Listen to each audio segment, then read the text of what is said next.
নরম রোদের সকালে লুলু আর মিমি দুজনে মসজিদের পাশের গলিতে বসেছিল। হঠাৎ লুলু তার নাক উঁচিয়ে বলে উঠল, মিমি, তুমি কি সেই সুন্দর গন্ধটা পাচ্ছ? মিমি চোখ ছোট করে বলল, সুবহানাল্লাহ, এইটা তো বিরিয়ানির গন্ধ। দুজনে একসাথে লেজ দুলিয়ে ছুটে গেল গন্ধের উৎসের দিকে।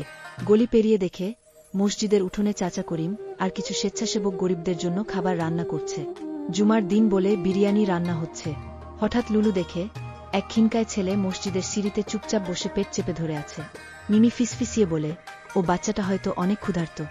লুলু বলে, চলো, ওর জন্যই আগে খাবার আনাই। তারা দৌড়ে গিয়ে করিম চাচার পায়ে ঘুরঘুর করতে লাগল। করিম চাচা হাসলেন, আল্লাহু আকবার, তোমরা তো সবসময় জানো কে সবচেয়ে বেশি দরকারে আছে। তিনি ছেলেটিকে এক প্লেট গরম বিরিয়ানি দিলেন। ছেলেটি বিড়াল দুটোকে আদর করে বলে, জাযাকাল্লাহ খাইর, ছোট বন্ধুদের।